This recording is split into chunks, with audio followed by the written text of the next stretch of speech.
Si vous êtes dans Colossiens chapitre 3, on va relire les versets 23 à 25. Colossiens chapitre 3, versets 23 à 25. Vous pouvez garder quelque chose dedans, on va y revenir un peu plus loin dans le message. Donc la Bible dit « Et quoi que vous fassiez, faites-le de bon cœur, comme pour le Seigneur et non pour les hommes, sachant que vous recevrez du Seigneur la récompense de l'héritage, car vous servez le Seigneur Christ.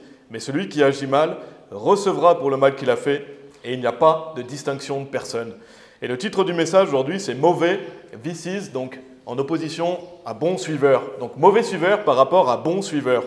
Et j'avais dit que je nommerais ce message les caractéristiques d'un bon suiveur. Je voulais faire un message sur les caractéristiques d'un bon suiveur. Et ça aurait pu être le titre, parce que vous allez voir, on va voir les caractéristiques d'un bon suiveur. Mais j'ai préféré le nommer mauvais par rapport à bon suiveur. Pourquoi? Parce qu'on va comparer les caractéristiques d'un mauvais suiveur par rapport à celles d'un bon suiveur. Et si vous dites pourquoi faire ça? Eh bien parce qu'en étudiant les caractéristiques d'un mauvais suiveur, on pointe du doigt ce qu'on ne veut pas être. On va pointer du doigt qu'est-ce qu'on ne veut pas être en tant que suiveur. Et ça, c'est pour nous aider à nous améliorer, n'est-ce pas? On veut s'améliorer, on veut progresser. Et peut-être qu'il y a un ou plusieurs points aujourd'hui qui vont vous parler et vous allez vous dire « Ah oui, il faut que je progresse dans ce domaine, il faut que je devienne meilleur. » Et c'est l'objectif du sermon. L'objectif du sermon, c'est qu'on progresse. Et c'est un sermon vraiment très important. Donc je vous encourage vraiment à écouter, même à prendre des notes si vous voulez. C'est quelque chose de très important parce que c'est pour votre propre bénéfice, notre propre bénéfice, et c'est pour le bénéfice de nos leaders dans nos vies respectives aussi. Donc c'est comme dans le premier message, je ne sais pas si vous vous rappelez, j'avais fait un message « Comment être un homme selon le cœur de Dieu ». Et dans ce message, on avait vu comment être un homme qui n'est pas selon le cœur de Dieu. En voyant l'exemple de Saül, on avait vu ça, et ça permettait de voir justement qu'est-ce qu'on ne veut pas être, qu'est-ce qu'on ne veut pas être. Et donc, ce message fait partie d'une série. Donc j'avais commencé l'année dernière une série, donc j'ai déjà fait 6 messages, c'est le 7e, et c'est le dernier de la série, mais le dernier message sur la notion de suiveur, je l'avais décomposé en 2. Donc si vous vous rappelez, j'avais fait un message sur suivre le Seigneur Jésus, et notamment suivre le Seigneur Jésus où qu'il aille.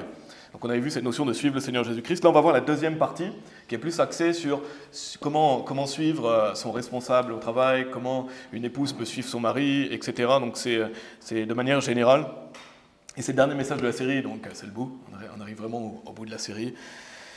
Pour rappel final, je vous redonne les messages. On avait vu comment être un homme selon le cœur de Dieu. On avait vu prendre position. On avait vu l'oasis tour forte dans un désert. On avait vu aussi 2 messages sur le leadership, notamment la notion de responsabilité absolue. On avait vu comment exceller, leadership, comment exceller. Et j'avais notamment parlé d'un livre, pour ceux qui avaient écouté ces messages, sur les SEALs. Et bien sûr, ce livre promeut l'armée, parce que c'est un livre des SEALs, mais je ne promeux absolument pas l'armée, on n'est pas un groupe qui promeut l'armée, je voulais revenir là-dessus. Mais c'était un livre qui est bien pour apprendre sur certaines notions du leadership. C'est pour ça que j'avais mentionné ce livre. Et donc pour finir cette série, 2 messages sur la notion de suiveur. Donc le premier, on l'a étudié il y a quelques semaines, suivre le Seigneur Jésus, et notamment suivre le Seigneur Jésus où qu'il aille. Et on avait étudié l'exemple du Seigneur Jésus-Christ, parce que qui on veut suivre? Premièrement, c'est le Seigneur Jésus-Christ, n'est-ce pas? Et donc on avait étudié son exemple à travers la Bible, le fait de le suivre où qu'il aille. On avait vu plusieurs caractéristiques de quelqu'un qui suit le Seigneur Jésus-Christ, notamment dans Apocalypse 14. Et on avait fini par la bénédiction de suivre le Seigneur Jésus. Et juste avant ce message qu'on fait aujourd'hui, donc le pasteur a prêché la semaine dernière, j'avais fait un message sur la malfaisance de l'envie, et je vais y revenir. Donc aujourd'hui, dernier message de la série, le titre « Mauvais vices, bon suiveur ». Et vices, c'est opposé, si vous n'êtes pas familier avec ça. Donc comme j'avais dit dans le message précédent, quelqu'un qui suit le Seigneur Jésus-Christ, il va suivre toute personne qu'il a en position d'autorité dans sa vie. Vous ne pouvez pas dire « Moi, je suis un bon suiveur du Seigneur Jésus-Christ », par contre, vous êtes un employé qui ne suit pas bien votre patron, qui n'écoutez pas votre responsable, ça va avec, n'est-ce pas? De même, une épouse ne va pas dire « Je suis le Seigneur Jésus-Christ » si elle usurpe l'autorité de son mari et elle est désobéissante à son mari, etc. Non. Quelqu'un qui suit bien le Seigneur Jésus-Christ va suivre toute position d'autorité qu'il a dans sa vie. C'est un principe important. De même pour un enfant. Un enfant qui suit le Seigneur Jésus-Christ, il va obéir à ses parents, il va suivre ses parents. Donc ça va ensemble, on ne peut pas dire « moi je suis bien le Seigneur Jésus-Christ, par contre je déteste l'autorité, je ne supporte pas l'autorité ». Non, c'est quelque chose qui va ensemble parce que suivre le Seigneur Jésus-Christ, c'est garder ses commandements. L'un des commandements de Dieu, c'est qu'il y a une autorité dans notre vie, n'est-ce pas? Et donc on veut bien suivre nos leaders, toute position d'autorité respective qu'on en a dans nos vies, et c'est pas compliqué. Mes amis, c'est pas compliqué. Si vous suivez le Seigneur Jésus-Christ, vous allez suivre votre autorité, vous allez être un bon suiveur. Point que je veux faire aussi, donc tout ça c'est une introduction, j'ai encore des choses à dire dans l'introduction, personne n'est parfait, n'est-ce pas? On est tous imparfaits, on est tous pécheurs, donc ça veut dire quoi? Ça veut dire qu'en tant que suiveur, on va avoir des manquements, on va faire des erreurs, on va avoir des manquements, personne n'est parfait, personne ne va suivre, par exemple, comme le Seigneur Jésus-Christ a suivi son Père, n'est-ce pas? Parce que Jésus-Christ est sans péché. Nous, on a des manquements, on n'est pas parfait, on fait des erreurs. Et un bon suiveur, ça ne veut pas dire qu'il va toujours bien faire. on ne va pas toujours bien faire. On a des manquements, on a des faiblesses, etc. Mais on veut progresser. Et c'est ça qui fait que quelqu'un est un bon suiveur. Il veut progresser. Il regarde ses faiblesses, il veut changer, il veut progresser, il veut devenir meilleur. Et c'est l'objectif de ce message. J'espère que ça vous aidera dans ce sens-là. Parce que notre vie, c'est un perpétuel apprentissage, n'est-ce pas? On apprend, on veut grandir en sagesse, on veut changer petit à petit. Et pour ça, il faut vraiment se donner les moyens. Il faut travailler à ça. Amen. Donc aujourd'hui, voyons quelques caractéristiques d'un mauvais par rapport à celles d'un bon suiveur. Et bien sûr, il y en a d'autres. On va en voir plusieurs aujourd'hui bibliquement, mais il y en aurait d'autres à donner. Et à travers ce message, on va les appliquer dans diverses positions de suiveurs. Donc que ce soit par exemple un homme dans son travail séculier, que ce soit dans un foyer, donc une épouse envers son mari, des enfants envers leurs parents, quelqu'un qui vient dans une église envers son pasteur. Donc toute position, même de leadership de manière générale. Autre chose que je veux souligner dans cette intro, donc le premier message, c'était suivre le Seigneur Jésus-Christ, et c'est notre priorité. La priorité, c'est de suivre le Seigneur Jésus-Christ. Mais il est bien aussi, peut-être que dans votre vie, vous avez un exemple, un modèle, quelqu'un que vous suivez. Donc on voit dans la Bible, et on va y revenir, mais par exemple, Josué, il suivait Moïse. On a Élisée, il suivait Élie. Donc vous pouvez prendre exemple, vous pouvez prendre modèle sur un frère, sur une sœur, un personnage biblique, un pasteur, la femme d'un pasteur. On peut prendre exemple sur des personnes qui servent Dieu, qui aiment Dieu. Donc on peut apprendre d'autres personnes. Et de même, vous pouvez apprendre, si vous avez un bon responsable, peut-être qu'il n'est pas sauvé, mais il va peut-être vous enseigner des bonnes qualités de leadership, etc. Et c'est très bien. Ayez ce désir d'apprendre, de grandir. C'est très bien pour ça. Dernière chose aussi que je veux rajouter, avant que je vous donne les caractéristiques d'un mauvais suiveur et celles d'un bon suiveur, on a étudié la malfaisance de l'envie dans le dernier message. On avait vu brièvement Absalom. Je ne sais pas si vous vous rappelez, mais Absalom est vraiment un exemple de quelqu'un qu'on ne veut pas être. Pourquoi? Parce que c'était quelqu'un qui était rebelle, quelqu'un qui usurpait l'autorité de son père, quelqu'un qui mentait, qui flattait. C'était un saboteur, j'en ai parlé dans le message, je ne vais pas reprocher. Mais c'est aussi quelqu'un qui crée la division, n'est-ce pas? Il a créé la division parce qu'il voulait écarter les gens de son père. Il voulait la vedette. Donc le point que je veux faire, c'est attention à qui vous suivez. Très important, suivez l'autorité, mais attention à qui vous suivez. Attention à qui vous suivez parce qu'il y a des divisions, n'est-ce pas? Et il peut y en avoir dans votre travail, il peut y en avoir dans votre famille, mais aussi dans l'Église. La Bible nous dit qu'il y a des personnes perverses qui vont se lever et qui vont créer des divisions. Donc attention à quel genre de personnes vous suivez. Si quelqu'un amène la division dans l'Église, si quelqu'un veut amener des disciples après lui, ce n'est pas cette personne qu'il faut suivre, n'est-ce pas? Il faut suivre l'autorité, il faut suivre le leadership. Donc attention à quel genre de personnes vous suivez. Des personnes qui veulent vous détourner de servir Dieu, des personnes qui veulent vous retourner contre le leader, ce n'est pas le genre de personnes que vous voulez suivre, n'est-ce pas? Donc prenez position, et c'était un des sermons, donc je ne vais pas le reprêcher, mais j'avais fait le sermon prendre position, mais prenez position pour Dieu, prenez position pour l'homme de Dieu. La Bible nous met vraiment en garde au sujet des divisions, c'est quelque chose qui va arriver, c'est sûr. Quand vous faites des œuvres de Dieu, il y a des gens qui vont essayer de créer des divisions, d'écarter les chrétiens, etc. Donc si ça arrive à l'avenir, prenez position. Prenez position, choisissez de suivre l'homme de Dieu, donc suivez l'Église. Nous on fait partie d'une Église, n'est-ce pas? On fait partie de Strong Tower, donc suivez notre pasteur. Suivez notre pasteur Yann Taverner, suivez notre Église. Si quelqu'un viendrait ici pour créer la division, vous écarter, etc., vous suivez le leadership. Et c'est ça, être un bon suiveur, c'est suivre l'autorité. Bien sûr, si quelqu'un veut aller dans une autre Église, libre à chacun de... Mais si quelqu'un veut rester ici, ce n'est pas les pervers qui vont essayer de vous détourner de l'œuvre de Dieu qu'il faut suivre. Donc c'était important de le souligner aussi, attention à qui on suit. Si quelqu'un veut vous rebeller contre l'autorité, ce n'est pas le genre de personne que vous voulez suivre, n'est-ce pas? Et donc on va utiliser plusieurs points et on va comparer les caractéristiques d'un mauvais suiveur par rapport à celles d'un bon suiveur. Vous allez voir, c'est opposé l'un à l'autre. On va faire 4 points aujourd'hui. Je vais déjà vous nommer les caractéristiques. On va les comparer par groupe d'opposition. Donc plusieurs caractéristiques que je veux souligner d'un mauvais suiveur. Quelqu'un qui est rebelle, donc ça va avec l'orgueil. Je vais parler de la rébellion, de l'orgueil. Quelqu'un qui est envieux, quelqu'un qui est ingrat, quelqu'un qui est plaintif et quelqu'un qui est égocentrique, égoïste. Ça, c'est les genres de choses qu'on ne veut pas être. Ça, c'est l'exemple d'un mauvais suiveur. Et on va opposer ça à quelqu'un qui est un bon suiveur. Un bon suiveur, il est fidèle, il est loyal. C'est la même chose d'être fidèle, loyal. Il est humble. C'est un soutien, c'est une aide, et il assure la position de son leader. Ça, c'est ce qu'on veut être comme suiveur. C'est les caractéristiques d'un bon suiveur. Donc, ce qu'on va faire aujourd'hui, c'est qu'on va opposer 4 caractéristiques d'un mauvais suiveur, 4 caractéristiques d'un bon suiveur. Donc, rebelle par rapport à humble, envieux par rapport à fidèle, plaintif par rapport au fait d'être un soutien, et égocentrique, égoïste par rapport au fait d'être une aide. Et je vais vous donner les titres qu'on va voir aujourd'hui, tous les titres, les 4 titres qu'on va voir, c'est vraiment, je vous donne les caractéristiques d'un bon suiveur, parce que c'est ce qu'on veut être. On veut être un bon suiveur, donc chaque titre comprend la caractéristique de qu'est-ce qu'on veut être. Première chose, je vais voir si j'ai un passage où je peux vous dire d'aller. Ouais, vous pouvez aller dans 1 Pierre chapitre 5, si vous voulez bien. 1 Pierre chapitre 5. Première chose, un bon suiveur est humble. Si vous voulez être un bon suiveur, vous devez être humble. C'est une caractéristique essentielle de tout bon suiveur, c'est l'humilité.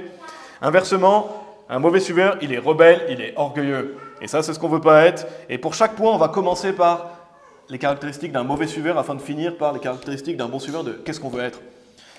Donc dans la Bible, il y a plusieurs exemples de mauvais suiveurs qui se rebellent. On a vu Saül, on en a parlé à travers la série, que Saül, c'est quelqu'un qui se rebelle, c'est quelqu'un d'orgueilleux. Il se rebelle contre l'autorité de Samuel, il se rebelle contre Dieu. Il y a aussi, si vous êtes familier dans Nombres chapitre 16, on ne va pas y aller, vous pouvez lire l'histoire, mais vous avez Korah, Abiram et leurs suiveurs qui vont se rebeller contre Moïse. Ils vont se rebeller contre Moïse, ils vont usurper l'autorité du leader qui était Moïse. Et vous voyez comment ils finissent. Ils finissent, Dieu va miraculeusement ouvrir la terre, ils vont descendre vivants dans la fosse. Et Dieu montre à quel point il déteste la rébellion, n'est-ce pas? Il déteste la rébellion, il déteste l'orgueil. On ne va pas aller dans le chapitre par faute de temps, je vous invite à le lire si vous voulez, mais ça c'est un exemple de mauvais suiveur. Et il y en a plusieurs dans la Bible. Donc dans ce message, je vais plutôt développer les caractéristiques d'un bon suiveur, de ce qu'on veut être. Bien sûr, je développe légèrement les mauvais suiveurs, mais parce que sinon, on serait là pendant 2-3 heures. Si je développais chaque caractéristique, on en aurait pour longtemps. Donc on va vraiment, je vais dire sommairement les caractéristiques d'un mauvais suiveur et plus développer les caractéristiques d'un bon suiveur. Donc si vous êtes dans 1 Pierre chapitre 5, je vais y aller après, mais vraiment... Donc, première chose, un bon suiveur, il est humble, parce que vraiment, la rébellion, c'est un grave problème. Et c'est un problème de l'humanité en général, n'est-ce pas? Le diable s'est rebellé contre Dieu, les gens sont rebelles. Pourquoi la plupart des gens ne veulent pas être sauvés? C'est la rébellion, c'est l'orgueil. C'est l'orgueil qui empêche les gens d'être sauvés, les gens sont trop orgueilleux. Et c'est un gros problème dans le cœur de l'homme. Beaucoup de personnes sont rebelles à l'autorité. Il y a beaucoup de gens rebelles à l'autorité, que ce soit au travail, dans une famille. On peut prendre des exemples, mais si vous travaillez...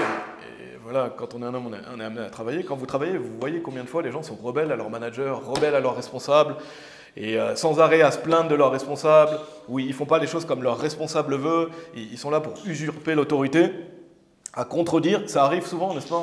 On voit souvent ça, cette rébellion chez les gens. Une épouse aussi qui se rebellerait contre son mari, une épouse qui ne veut pas être soumise à son mari, qui veut dominer, qui veut prendre le leadership dans le foyer, c'est un problème aussi, c'est un problème de rébellion. De même des enfants, les enfants qui se rebellent contre leurs parents, qui sont désobéissants, qui sont ingrats.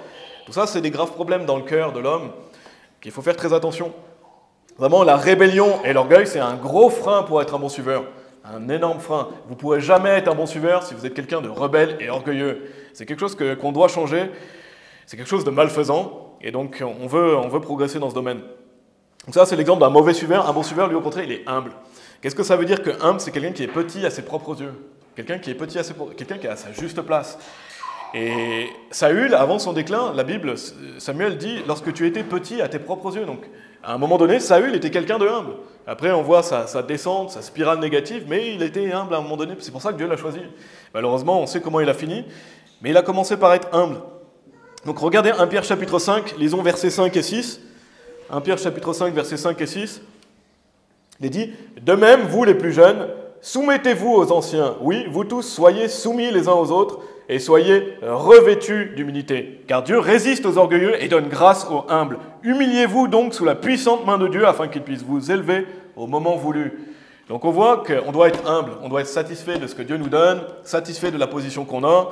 Et d'ailleurs, si vous voulez devenir un leader un jour, la Bible nous donne comment on peut devenir un leader. Soyez petit à vos propres yeux, commencez par bien suivre. Et on voit ici, c'est Dieu qui élève. C'est pas à vous de vous élever. Absalom, c'était le genre de personne qui s'élève lui-même. Nous, on ne veut pas être de ce genre de personne qui s'élève. Non, on veut, Dieu nous élève au moment voulu, et selon son planning, selon son agenda. Et peut-être que vous n'aurez pas la position de responsable, peut-être que vous n'aurez pas cette position, mais soyez satisfaits de ce que vous avez. Soyons satisfaits de ce qu'on a. Et déjà, si vous êtes père, vous avez votre femme et vos enfants à l'idée. C'est déjà une grosse responsabilité. Peut-être que vous ne serez pas pasteur, peut-être que vous ne serez pas manager, etc. Mais prenez ça au sérieux déjà, et c'est le plus important. L'idée votre famille, l'idée votre femme, l'idée vos enfants. La Bible dit, humiliez-vous donc sous la puissante main de Dieu, afin qu'il puisse vous élever au moment voulu, donc selon son planning. Ne vous élevez pas vous-même. On a vu Absalom. Et généralement, il y a deux types de personnes. On peut différencier deux types de personnes. Absalom, c'est le genre de personne qui était un très mauvais suiveur et qui s'élève lui-même. Il va sonner de la trompette, il s'élève lui-même, il veut que les gens le suivent. Et vous avez le type de futur leader comme Josué qui restait humblement à suivre Moïse. Et Dieu l'a élevé au moment voulu. Mais il n'était pas à s'élever lui-même. Et Josué aurait pu peut-être jamais être leader, mais il était satisfait. Il était satisfait de ce qu'il faisait. Donc si vous voulez être un bon leader, il faut être un bon suiveur. Je vais y revenir après. Mais soyez revêtus d'humilité. Allez dans Colossiens chapitre 3, si vous voulez bien. Colossiens chapitre 3. Je vous lis Proverbe 15, verset 33. Il est dit « La crainte du Seigneur est l'instruction de la sagesse, et avant l'honneur est l'humilité. » Si vous voulez être honoré, ça vient par le chemin de l'humilité, pas par le chemin de l'orgueil, de la rébellion, non. Soyez quelqu'un de humble. Un bon suiveur est humble, car avant l'honneur est l'humilité. Et Dieu peut vous honorer dans cette vie. Dieu soit loué, si vous avez de l'honneur dans cette vie, peut-être que vous n'en aurez pas tant que ça, mais le plus important, c'est d'être honoré au paradis, n'est-ce pas? C'est avoir de l'honneur au paradis. Et ça, quelqu'un qui est humble, il sera honoré au paradis, c'est une certitude. Et c'est le plus important d'être honoré au paradis. Avant l'honneur et l'humilité. Donc, relisons Colossiens chapitre 3, des versets 17 à 25. Donc, on a lu avant le message Colossiens chapitre 3. Un bon moyen de rester humble, on le voit dans ce passage, excellent moyen de rester humble. Donc Colossiens chapitre 3, versets 17 à 25, il est dit « Et quoi que vous fassiez en parole ou en action, faites tout dans le nom du Seigneur Jésus, remerciant Dieu et le Père par lui. Femmes, soumettez-vous à vos propres maris, comme il convient dans le Seigneur. Marie, aimez vos femmes et ne soyez pas aigris contre elles. Enfants, obéissez à vos parents en toutes choses, car cela fait bien plaisir au Seigneur. Pères, ne provoquez pas vos enfants à la colère, de peur qu'ils ne soient découragés. Serviteurs, obéissez en toutes choses à vos maîtres selon la chair, pas seulement quand on a l'œil sur vous, comme voulant plaire aux hommes, mais d'un cœur entier, craignant Dieu.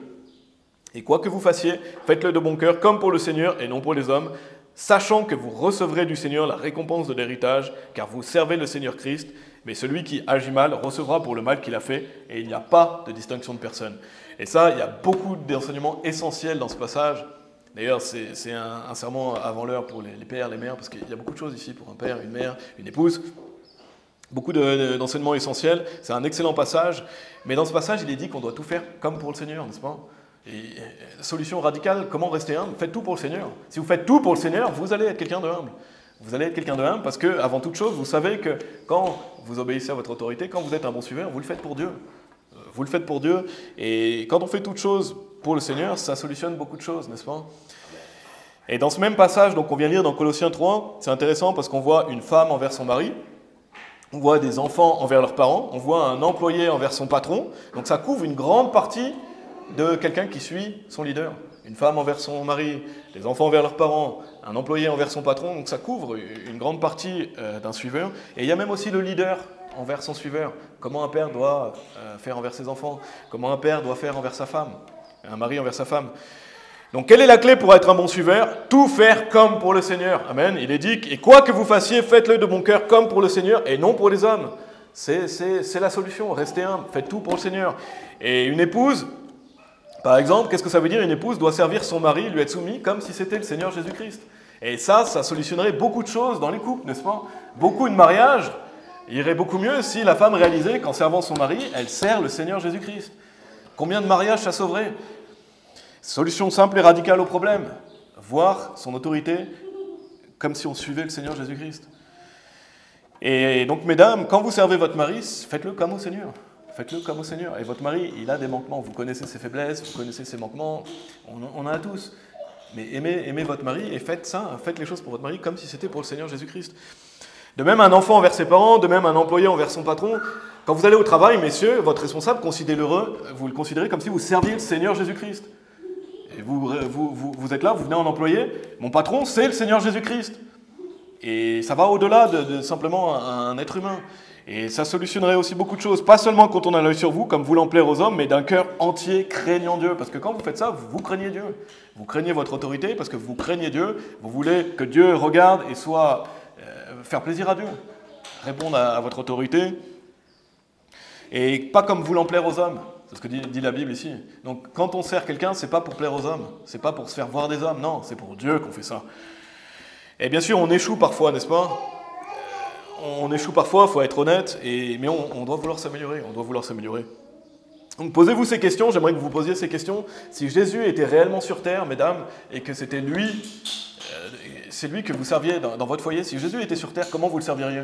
Comment vous serviriez le Seigneur Jésus-Christ si c'était lui qui était dans votre foyer? Et messieurs, comment vous serviriez le Seigneur Jésus-Christ si c'était lui votre responsable au travail?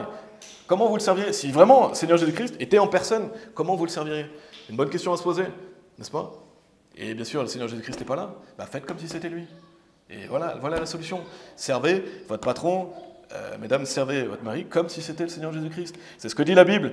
La Bible dit, sachant que vous recevrez du Seigneur la récompense de l'héritage, car vous servez le Seigneur Christ. Vous servez le Seigneur Christ. Donc Dieu nous a donné l'autorité et Dieu regarde comment nous agissons. Vous ne pouvez pas vous cacher de Dieu. Dieu regarde comment vous agissez, Dieu regarde comment vous répondez à l'autorité et Dieu prend grand plaisir à quelqu'un qui est un bon suiveur. On l'a vu, enfants, obéissez à vos parents en toutes choses, car cela fait bien plaisir au Seigneur. Un enfant qui obéit à ses parents, Dieu, ça lui fait plaisir. Donc si vous voulez faire plaisir à Dieu, soyez quelqu'un de humble, soyez quelqu'un qui est un bon suiveur. Ça fait bien plaisir au Seigneur. Amen. Et ça, c'est l'humilité. Ça change tout. Vraiment, retenez, c'est un principe essentiel dans la vie chrétienne. Faites tout comme pour le Seigneur. Déjà, vous verrez votre travail différemment, vous verrez votre position différemment, et vous comprendrez que si vous faites les choses pour Dieu, vous êtes satisfait. Et ça amène le vrai bonheur. D'ailleurs, par la même occasion, un manager et son employé, une femme et son mari, il n'y en a pas un qui est au-dessus de l'autre. Ce n'est pas parce qu'il y a une position d'autorité que le mari est meilleur que sa femme. C'est absolument pas ça. Vous n'avez rien compris si vous croyez que c'est ça. Non, simplement des rôles différents. Votre responsable, il n'a pas plus de valeur que vous. Simplement, il a un rôle différent. Et on doit respecter les rôles. Donc, où est-ce qu'on a vu? Un mauvais suiveur, il est rebelle, orgueilleux. Un bon suiveur, il est humble. Et il est humble pas pour être vu des hommes, n'est-ce pas? Mais pour plaire à Dieu. Donc ça, c'était le premier point, un bon suiveur est humble. Deuxième point, un bon suiveur, il est fidèle, il est loyal. Et ça, c'est une qualité essentielle de la vie chrétienne, la fidélité, la loyauté.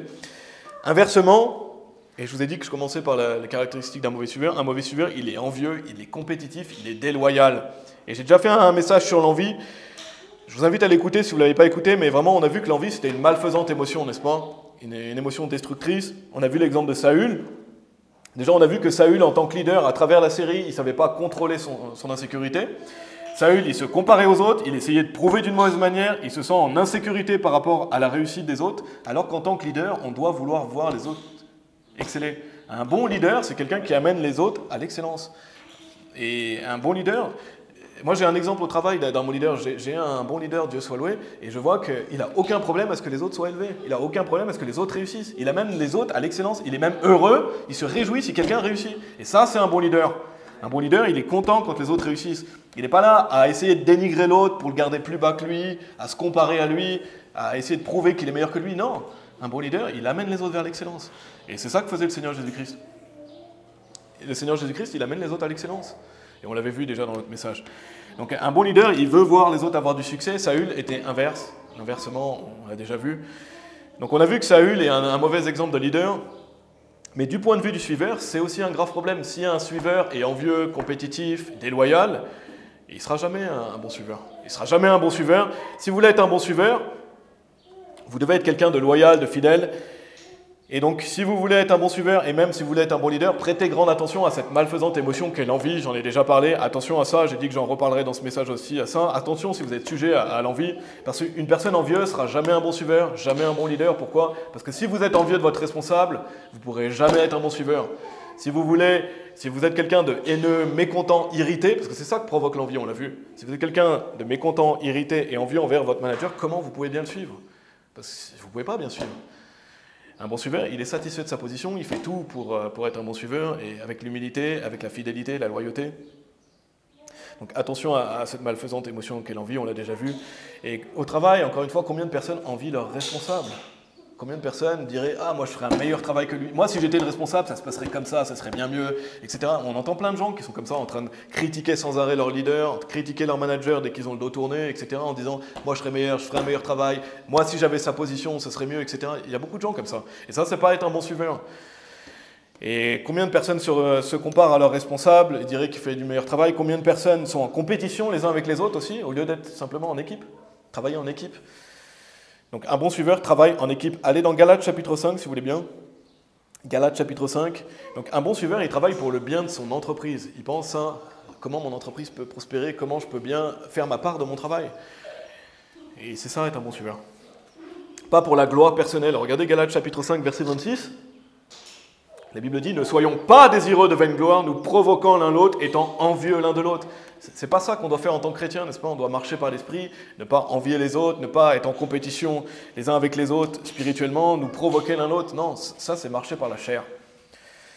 Allez dans 1 Corinthiens chapitre 15, si vous voulez bien. 1 Corinthiens chapitre 4. Donc premier point, un bon suiveur On a vu qu'il est humble. Deuxième point, un bon suiveur, il est fidèle, il est loyal. Et donc là, on vient de voir qu'un mauvais suiveur, il est compétitif, envieux, déloyal. Donc maintenant, voyons le bon côté, la caractéristique d'un bon suiveur.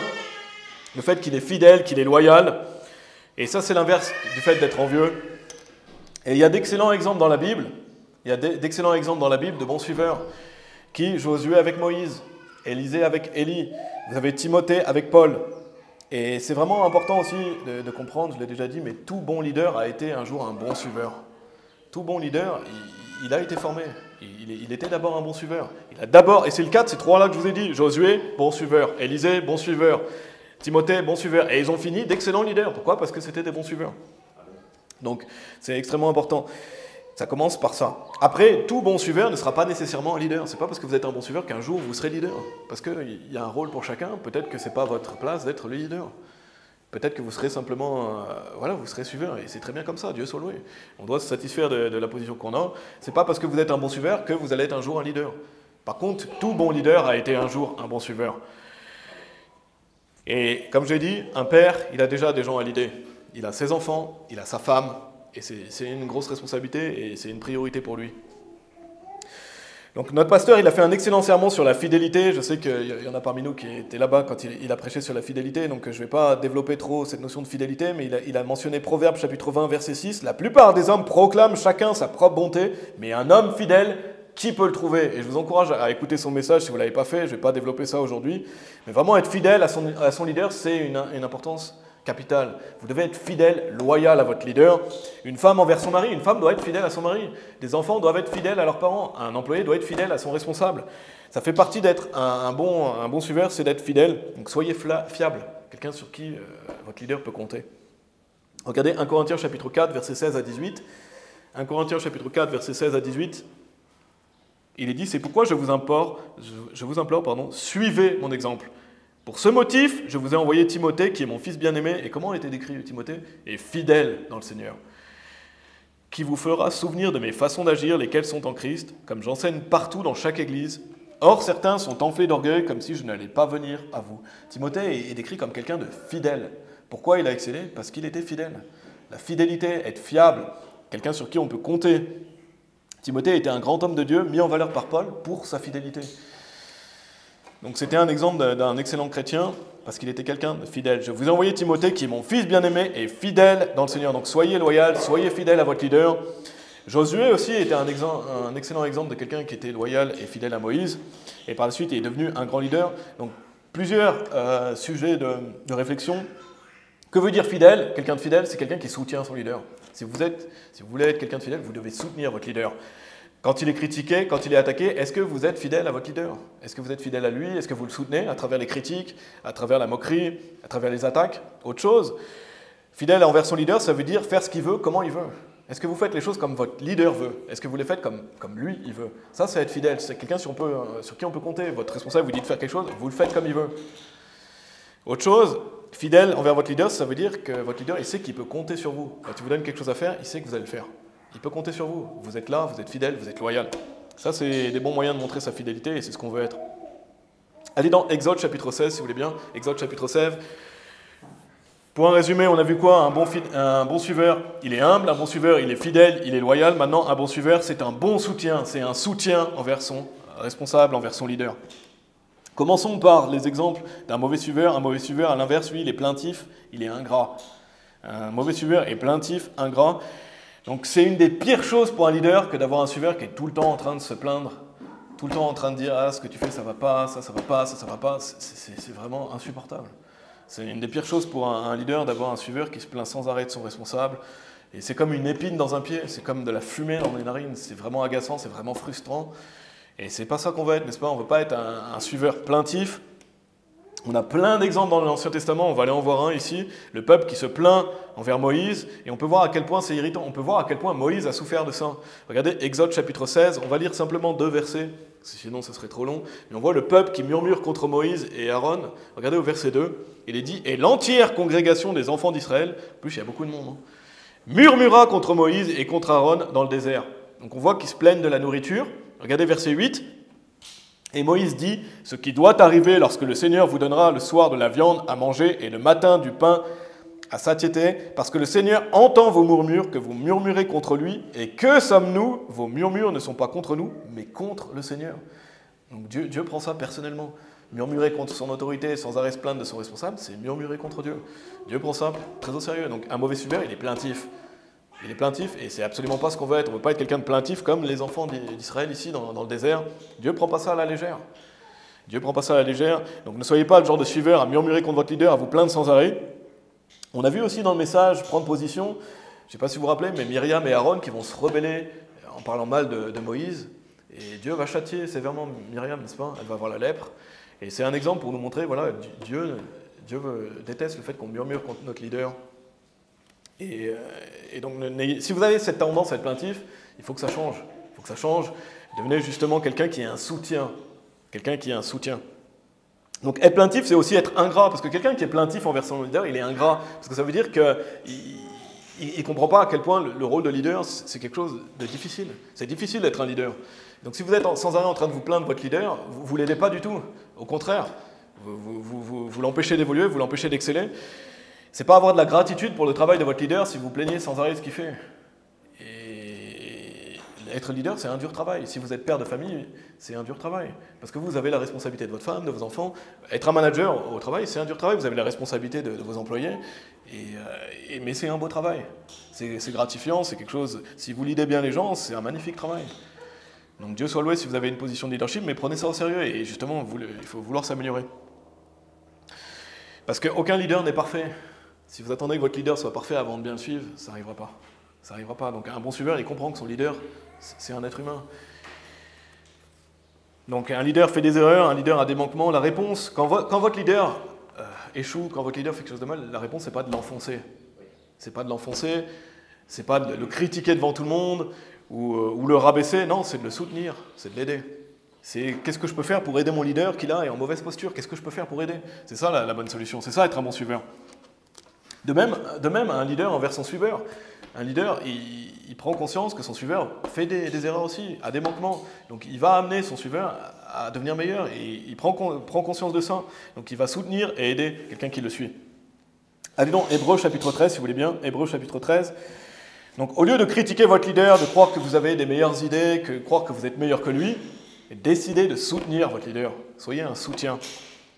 Et bien sûr, quand on est un suiveur, moi, je trouve que c'est bien de soumettre des idées. Si vous avez des bonnes idées, soumettez ça à votre leader. Soyez proactif, donnez des conseils à votre leader. Donnez des conseils, par exemple, une épouse peut, et même j'encourage les épouses à donner des conseils à son mari. À communiquer, bien communiquer. Si vous êtes au travail, donnez des conseils à votre responsable. Si vous voyez quelque chose pourrait s'améliorer, donnez des conseils. Donnez vos idées. Soumettez des idées, c'est bien de communiquer, mais ça se fait bien sûr avec humilité, avec gentillesse. Et si votre leader décide que non, c'est pas la bonne idée, c'est celle-ci, ben, vous devez aller dans le chemin que le leader dit que vous devez suivre. Parce que sinon, vous êtes rebelle.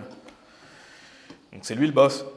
Donc quoi que votre leader décide, vous devez suivre ce qu'il décide. Donc soyons reconnaissants pour le travail de nos leaders, pour leurs responsabilités. Une chose importante que je veux souligner, si vous voulez être un suiveur sage et intelligent, prenez l'esprit de votre leader. Prenez l'esprit de votre leader, c'est-à-dire essayez de faire les choses comme votre leader veut que vous les fassiez. C'est ça, prendre l'esprit de son leader. Avoir le même esprit que son leader, ça veut dire suivez la même direction que ce que votre leader veut et faites comme il veut. Faites comme il veut, faites comment il veut. Ça, c'est avoir l'esprit de son leader, c'est aller dans la même direction, c'est faire les choses comme il veut que ce soit fait. Et comment il veut le faire. Et bien sûr, jamais dans le péché. Ne suivez jamais quelqu'un dans le péché. C'est pas si, par exemple, votre patron il vous dit « Ah, viens, on va aller boire de l'alcool », vous dites « Non ». C'est logique, mais vous suivez jamais quelqu'un dans le péché. C'est toujours dans les choses de la vie de manière générale. On ne suit pas quelqu'un dans le péché. Si votre pasteur, un jour vous allez dans une église, votre pasteur il vous dit « Va prêcher le faux salut », vous n'y allez pas, n'est-ce pas? Ça paraît logique, mais c'est important. On ne suit pas quelqu'un dans le péché. C'est pas ça que j'enseigne. Mais de manière générale, faites les choses comme on vous dit de les faire. Si vous voulez exceller, je vous conseille vraiment ça. Regardez Hébreux chapitre 13 au verset 7. Hébreux chapitre 13 au verset 7. Il est dit « Souvenez-vous de ceux qui vous dirigent ». Donc on voit ici qu'il y a vraiment un contexte de leadership, qui vous ont énoncé la parole de Dieu, desquels suivez la foi, considérant le but de leur comportement. Donc la Bible dit « Suivez leur foi », donc suivez-les. Ça veut dire quoi? Ça veut dire prenez l'esprit de votre leader. Et on a des exemples dans la Bible. Élisée, il avait une double portion d'Élie. Dans la Bible nous dit que Jean le Baptiste, il vient dans l'esprit d'Élie. Et le plus important, c'est d'être rempli de l'Esprit de Dieu, n'est-ce pas? On va être rempli de l'Esprit de Dieu, mais si vous voulez, c'est un conseil que je vous donne, si vous voulez exceller comme suiveur, prenez l'Esprit de votre leader. Allez là où il veut, suivez-le, et faites les choses comment il veut. Et c'est tout ce que les bons suiveurs ont fait. Je suis certain que c'est comme ça que Josué agissait envers Moïse, c'est comme ça qu'Élisée agissait. On voit qu'Élisée, je crois que la Bible nous dit que c'est celui qui lavait les mains d'Élie. Et il était humble, il était là pour servir, il était là pour soutenir, et il prenait l'esprit de son leader. Donc, mesdames, qu'est-ce que ça veut dire? Votre mari est votre leader, donc faites les choses comme il veut. Faites les choses comme il veut, faites les choses comme il aime, suivez-le, soyez un soutien. C'est ça, être quelqu'un qui suit bien. De même, au travail, messieurs, envers votre responsable, faites les choses comme il veut. Et valorisez les choses qui valorisent. Prenez l'esprit de votre leader, ça veut dire ça. Par exemple, votre leader, il veut l'excellence, allez vers l'excellence. Votre leader veut une bonne communication, ayez une bonne communication. Donc, c'est ça, allez dans la direction que votre leader veut aller. Pareil dans une église, votre pasteur, c'est votre leader spirituel. Donc faites les choses comme le pasteur veut que vous les fassiez. Donc valorisez ce que votre leader valorise, faites ce qui lui est agréable, ça va être un bon suiveur. Allez dans Romains chapitre 16 si vous voulez bien. Romains chapitre 16, encore une fois, votre leader ne sera pas parfait et suivez jamais quelqu'un dans le péché. Ne suivez pas quelqu'un qui vous dit d'aller dans le péché, bien sûr. Exemple dans la Bible, dans Romains chapitre 16, des versets 1 à 4, on voit ici des personnes qui ont grandement soutenu leur leader, parce que je vous rappelle, troisième point, un bon suiveur soutient. Il est un soutien. Romains chapitre 16, versets 1 à 4, Paul nous dit « Je vous recommande Phébé, notre sœur, laquelle est une servante de l'Église qui est à Cenchreae, que vous la receviez dans le Seigneur comme il convient aux saints et que vous l'assistiez dans n'importe quelle affaire où elle aura besoin de vous, car elle en a secouru beaucoup, et moi-même aussi. Saluez Priscille et Aquila, mes assistants en Christ Jésus, qui ont pour ma vie exposé leurs propres coups, auxquels non seulement moi les remercie, mais aussi toutes les églises des gentils. Et on pourrait continuer à lire Romains chapitre 16, des bons exemples de suiveurs. Ici, les mentions de Phébie, de Priscille, Aquila. Et qu'est-ce qu'ils ont fait? Ils ont grandement aidé Paul, n'est-ce pas? Qu'est-ce qu'il est dit? Elle en a secouru beaucoup, et moi-même aussi, qui ont pour ma vie exposé leurs propres coups. Donc ça va même jusqu'à exposer sa vie. Ces gens-là étaient tellement un soutien envers Paul qu'ils ont même exposé leur vie pour l'œuvre de Dieu.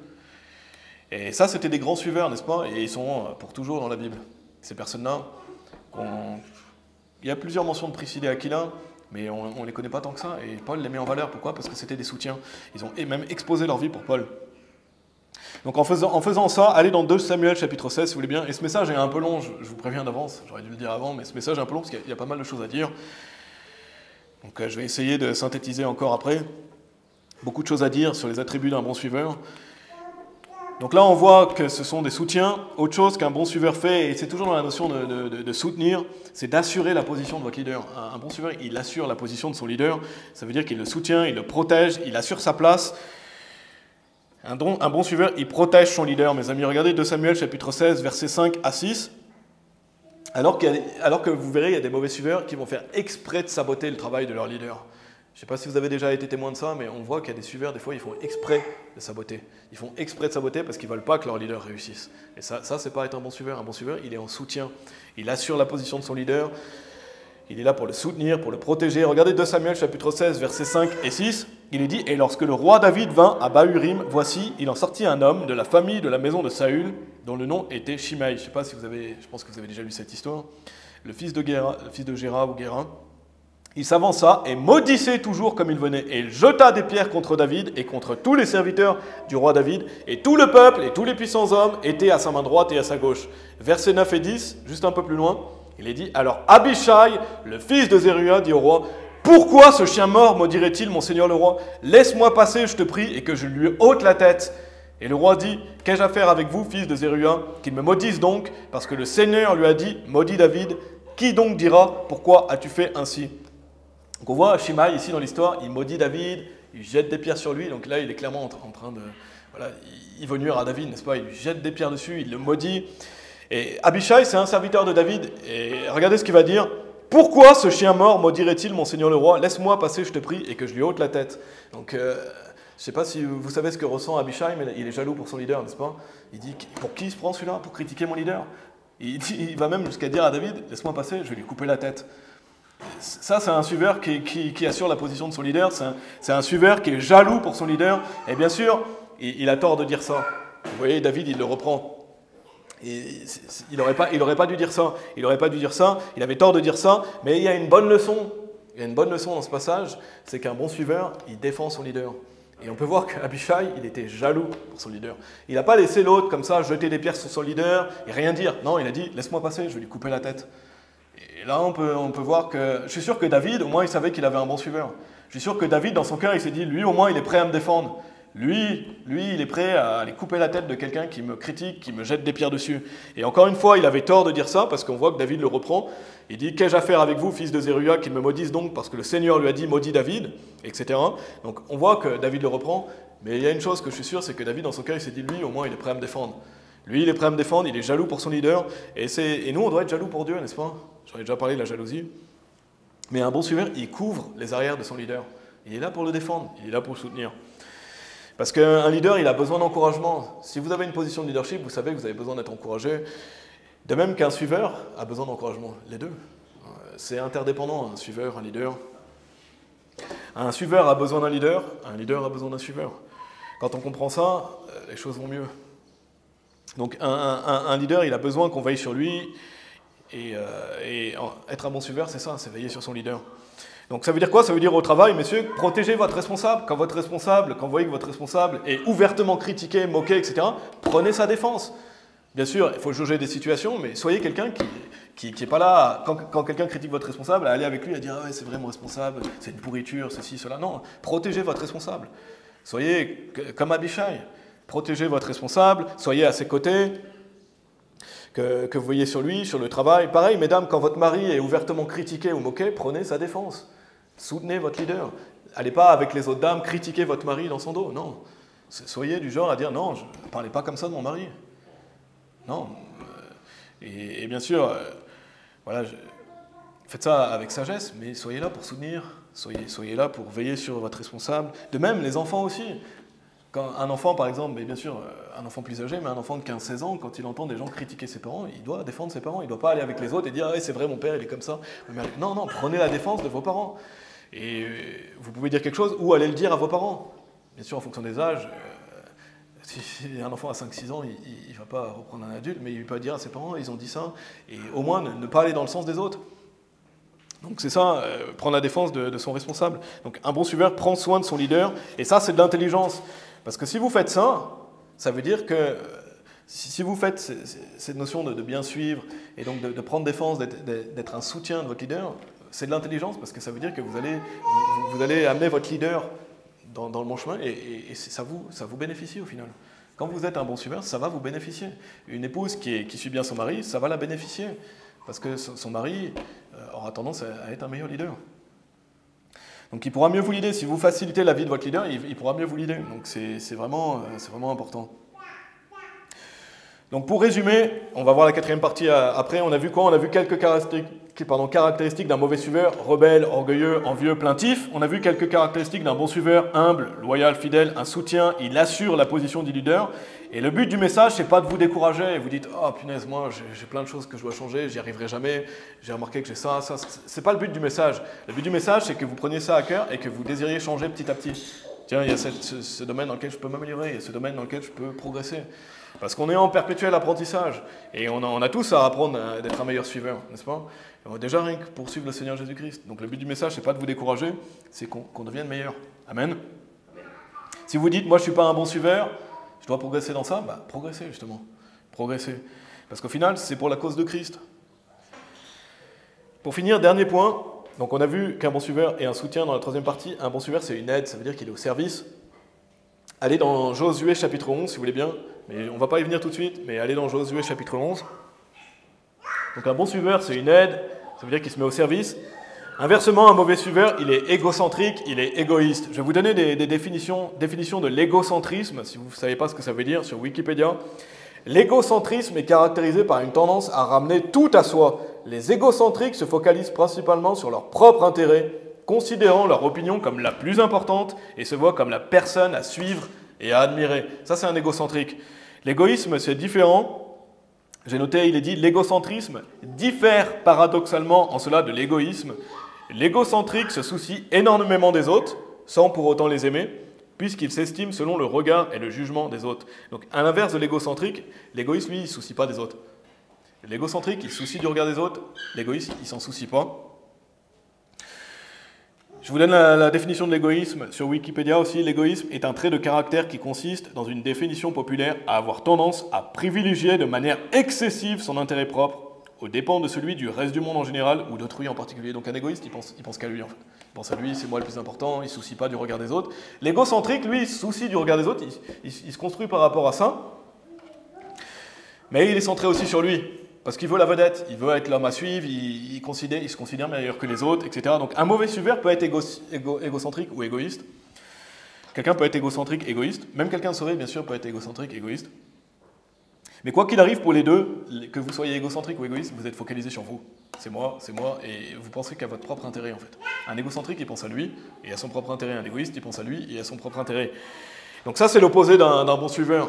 Un bon suiveur, il n'est pas focalisé sur lui, il est focalisé sur comment je peux mieux servir, comment je peux être profitable, etc. Quelqu'un qui est focalisé sur ses propres intérêts, il ne peut pas servir correctement, n'est-ce pas? Si vous êtes focalisé sur vous-même tout le temps, vous ne pouvez pas servir correctement. Par exemple, on a vu pour la personne égocentrique, considérant leur opinion comme la plus importante et se voit comme la personne à suivre et à admirer. Donc un égocentrique, il se voit comme la personne à suivre. Il veut être suivi, il veut être admiré. Quelqu'un qui est égocentrique, c'est comme ça qu'il se comporte. Comment vous pouvez être un bon suiveur si vous voulez être celui que les gens suivent? Comment vous pouvez être un bon suiveur si vous voulez être admiré des autres? Vous ne pouvez pas être un bon suiveur.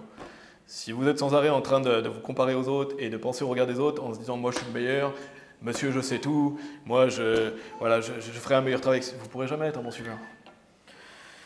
Donc quelqu'un qui a cette tendance égocentrique, égoïste, arrêtez d'être centré sur vous, focalisez sur vous-même et focalisez-vous sur l'œuvre de Dieu, sur suivre le Seigneur Jésus-Christ. Et mettez-vous au service des autres, amen, mettez-vous au service des autres et vous serez moins centré sur vous. Si vous êtes au service des autres, si vous aidez les autres, si vous pensez aux autres et à leur bien, vous serez moins focalisé sur vous-même. Et ça, c'est quelque chose d'extrêmement important à comprendre dans la vie chrétienne, c'est qu'on sert un plan plus grand que nous. On sert un plan qui est plus grand que nous. Et servir dans une église locale, par exemple, quelqu'un qui ferait le ménage, quelqu'un qui organiserait, quelqu'un qui aiderait d'une manière ou d'une autre, ben c'est pour l'œuvre de Dieu. C'est pour l'œuvre de Dieu. C'est pour un plan qui est plus grand que nous. De même, accueillir des personnes, leader des chants, jouer de la musique, c'est des choses qui sont faites pour le Seigneur. C'est un plan qui est plus grand que nous. Amen. Quoi que vous fassiez, faites-le de mon cœur comme pour le Seigneur et non pour les hommes. Parce que notre vie sur terre, c'est une vie de service. On est là pour servir. On sert Dieu, on sert notre autorité. Un homme, par exemple, qui va travailler, il sert son entreprise. Quand on vous paye un salaire, c'est pour servir votre entreprise. Une épouse, elle sert son mari, elle sert son foyer. Les enfants, ils doivent faciliter aussi la vie de leurs parents. Ils doivent travailler aussi dans le foyer et faire en sorte que tout se passe bien dans le foyer. Être une aide, c'est ce qu'on est appelé à être en tant que chrétien, n'est-ce pas ? Donc un bon suiveur, il aide son leader, il aide son entreprise, il aide son église. Regardez Josué chapitre 11, si vous y êtes, on va lire le verset 15. On a Josué, un excellent exemple de suiveur, parce qu'il était au service. Après on ira dans Philippiens chapitre 2. J'ai bientôt terminé après, on a encore un passage après aussi. Il est dit, comme le Seigneur le commanda à Moïse son serviteur, ainsi Moïse le commanda à Josué, et ainsi fit Josué, j'aime bien ça. Il l'a commandé à Moïse, ainsi fit Josué. Ils n'ont mis rien de ce que le Seigneur avait commandé à Moïse. Donc on voit ici que Josué était au service.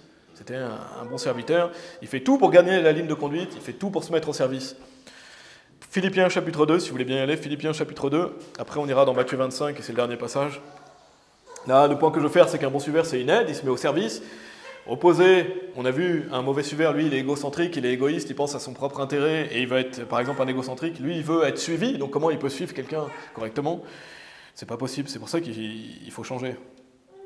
Philippiens chapitre 2, verset 25, il est dit « Cependant, j'ai pensé qu'il était nécessaire de vous envoyer Épaphrodite, mon frère, et compagnon de labeur, et frère d'armes, mais votre messager, et celui qui a pourvu à mes besoins. » Quelle belle description ici que Paul nous donne d'Épaphrodite. C'était un compagnon de labeur, donc ça veut dire que c'est quelqu'un qui travaillait dur, il était au service. Il a grandement servi Paul, il a grandement servi Dieu. Regardez verset 30.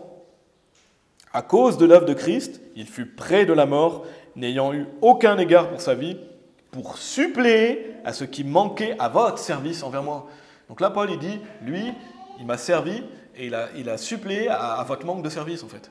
Donc cet homme, Épaphrodite, était un bon suiveur parce qu'il était au service. Il a vu qu'il y avait un endroit où il pouvait servir, et bien il allait servir. Il allait servir humblement, il a aidé à la cause de Christ parce que, comme je l'ai dit, ultimement, c'est pour la cause de Christ. Par exemple, quelqu'un qui vient évangéliser comme partenaire silencieux, il se met au service de Christ. Il permet qu'il y ait une équipe en plus. Quelqu'un qui vient à l'église, je ne sais pas, qui fait quoi que ce soit pour l'église, préparer le matériel, voilà, nettoyer la salle. Ici, on n'a pas à nettoyer la salle, mais quelqu'un qui nettoierait la salle plus tard, quelqu'un qui lit les chants, quelqu'un qui fait de la musique, quoi que ce soit que vous fassiez ici, même donner les livres des chants, etc. Tout ça, ça sert à un plan qui est plus grand que nous, n'est-ce pas? Allez dans Matthieu chapitre 25 si vous voulez bien. Donc un bon suiveur, il se met au service, c'est une aide, il est proactif. Donc qu'est-ce qu'on a vu? Qu'un mauvais suiveur, il est rebelle, donc ça va avec l'orgueil bien souvent. On a vu qu'un mauvais suiveur, il est envieux, compétitif envers son leader. Un mauvais suiveur, il est plaintif, il est ingrat, on a vu aussi. Il est égocentrique, égoïste. Et il faut progresser dans ces domaines, si c'est votre cas, il faut progresser dans ces domaines afin d'être un bon suiveur, parce qu'un bon suiveur, lui, il est humble, il est fidèle, loyal, c'est un soutien, il assure la position de son leader, il est une aide et il est au service. Et on va voir ça résumé dans Matthieu chapitre 25, où le Seigneur Jésus-Christ nous dit, Matthieu chapitre 25, des versets 19 à 21. Donc on ne va pas lire tout le passage, mais le Seigneur Jésus-Christ nous dit ici, longtemps après, le Seigneur de ses serviteurs vient et il leur fait rendre compte. Donc il a donné des talents aux personnes. Et ainsi, celui qui avait reçu 5 talents vint et apporta 5 autres talents. Donc il a fait fructifier ce que le Seigneur lui a donné, disant, Seigneur, tu m'as remis 5 talents, voici, j'en ai gagné 5 autres en plus. Son Seigneur lui dit, tu as bien fait, bon et fidèle serviteur, tu as été fidèle sur peu de choses, je t'établirai dirigeant sur beaucoup de choses. Entre dans la joie de ton Seigneur. Donc mes amis, un jour, je vous le rappelle, on va tous comparaître devant le Seigneur Jésus-Christ. Chaque personne sauvée va aller au siège de jugement de Christ. Pas pour décider si vous allez aller au paradis ou en enfer, n'est-ce pas? C'est pas est-ce que je vais aller au paradis, est-ce que j'ai fait assez de bonnes œuvres? Non, c'est pas pour ça. C'est une personne sauvée, elle a l'assurance d'aller au paradis. Le siège de jugement de Christ, c'est pour déterminer est-ce que vous allez avoir des récompenses ou est-ce que vous n'en aurez pas. La Bible enseigne dans 1 Corinthiens chapitre 3 que nos œuvres sont éprouvées par le feu. Et on voit quelle sorte d'œuvres on a faites. Donc un jour, on va comparaître devant le Seigneur Jésus-Christ. Chaque personne sauvée ici va comparaître devant le Seigneur Jésus-Christ. Et vous allez soit recevoir des récompenses, soit vous n'aurez pas de récompense. Mais qui ne souhaite pas que Jésus lui dise, regardez, tu as bien fait, bon et fidèle serviteur, tu as été fidèle sur peu de choses, je t'établirai dirigeant sur beaucoup de choses, entre dans la joie de ton Seigneur. On veut ça, n'est-ce pas? On veut qu'un jour le Seigneur Jésus-Christ nous dise, bon et fidèle serviteur. Qui ne désire pas quelque chose comme ça, du Seigneur Jésus-Christ? Si les gens veulent l'admiration des hommes, qu'ils le prennent. Il vaut mieux que le Seigneur nous dise, bon et fidèle serviteur, n'est-ce pas? Bon et fidèle serviteur. Et donc notez dans ce passage, donc en conclusion de ce message, plusieurs caractéristiques de ce qu'on a vu aujourd'hui. On retrouve dans ce qu'a dit le Seigneur, il a dit « tu as bien fait ». Donc là, il y a cette notion d'avoir bien fait. Donc le Seigneur Jésus-Christ dit à son serviteur « tu as bien fait ». Ça veut dire quoi? Tu as été une bonne aide, tu as été un bon soutien, tu m'as bien suivi. C'est les choses qu'on a vues aujourd'hui. La notion d'aider, de suivre, de soutenir, de servir. Tout ça, c'est des choses qu'on a vues aujourd'hui et c'est le fait de bien faire. Autre chose, bon et fidèle. Ça rejoint ce qu'on a vu, le fait d'être fidèle, d'être loyal. Il est même dit, tu as été fidèle sur peu de choses. Donc Dieu regarde même les petites choses que vous faites. Et est-ce que vous avez été fidèle sur ces petites choses? Si vous voulez être établi sur beaucoup, soyez fidèle dans les petites choses. D'ailleurs, on ne vous donnera pas beaucoup si vous n'êtes déjà pas fidèle dans les petites choses, n'est-ce pas? Si vous voulez être promu au travail, soyez déjà fidèle dans ce qu'on vous donne de faire. Vous ne pouvez pas vous dire, oh, moi je veux être le directeur de mon entreprise si vous n'êtes même pas capable d'être fidèle sur les petites choses qu'on vous dit de faire. Donc soyez fidèle sur les petites choses. Et si vous êtes fidèle sur les petites choses, Dieu vous établira sur beaucoup. Donc si vous êtes par exemple fidèle pour le fait d'aller évangéliser, vous aurez de l'autorité avec Christ dans son royaume. Et qu'est-ce qu'il a dit d'autre, le Seigneur Jésus-Christ? Serviteur. Donc ça rejoint quoi? La notion de servir. Et ça fait référence à l'humilité. Si vous êtes quelqu'un qui sert, vous êtes quelqu'un de humble. Donc là, on retrouve ce qu'on a vu aujourd'hui. Soutien, aide, service, l'humilité. C'est des choses qu'on retrouve quand le Seigneur Jésus-Christ va dire « tu as bien fait, bon et fidèle serviteur ».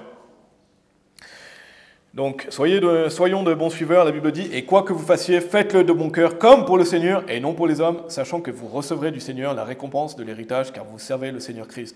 Je vous encourage à méditer sur ces choses qu'on a vues aujourd'hui, et si vous voulez bien retenir une chose aujourd'hui, faites tout pour le Seigneur. Ça va solutionner beaucoup de choses, ça va vous aider dans votre vie en général, faites tout pour le Seigneur. Lundi, quand vous commencez à travailler, servez le Seigneur Christ à votre travail. Et une épouse dans son foyer sert le Seigneur Jésus-Christ aussi. Et dans tous nos travails respectifs, on doit faire ça pour le Seigneur. On va prier. Merci Père éternel pour ta sagesse dans ta parole, Seigneur. Je prie pour que chacun d'entre nous puissions faire les choses qui te sont agréables, Seigneur, que nous puissions réaliser à quel point il est essentiel d'être un bon suiveur et aussi toute position de leadership qu'on peut avoir, d'être un bon leader, Seigneur. La Bible est claire, tout réussit ou tout échoue en fonction du leadership. Donc tout réussit ou tout échoue en fonction du leader. On le voit de maintes reprises à travers la Bible, Seigneur. Le meilleur leader qui soit, c'est le Seigneur Jésus-Christ qui va régner pendant le millénium. Et les choses vont prospérer parce qu'on aura le meilleur leader, mais en attendant, nos leaders sont imparfaits. Donc je prie pour que chaque personne qui suit quelqu'un dans sa vie, et voilà, on a tous à suivre quelqu'un généralement, au moins à suivre le Seigneur Jésus-Christ, que nous puissions progresser, que nous puissions être humbles, fidèles, loyaux, que nous puissions être un soutien, une aide, se mettre au service, Seigneur. Et s'il y a des personnes qui peut-être ont des difficultés sur certaines choses qu'on a vues aujourd'hui et qui les empêchent d'être de bons suiveurs ou des choses sur lesquelles s'améliorer, je prie pour que nous puissions nous améliorer, que nous puissions progresser, Seigneur, afin de réaliser que ce que nous faisons, c'est ultimement pour le Seigneur Jésus-Christ, pour son œuvre. Merci Père, merci pour ta parole qui nous donne cette sagesse, parce que sinon on serait bien perdu, Seigneur. Merci pour les exemples que tu nous as donnés, de bons suiveurs et de mauvais suiveurs, afin que nous puissions progresser. Et voilà, je prie aussi pour la fin de cet après-midi, Seigneur, l'évangélisation, et on prie au nom de Jésus-Christ pour toutes ces choses. Amen.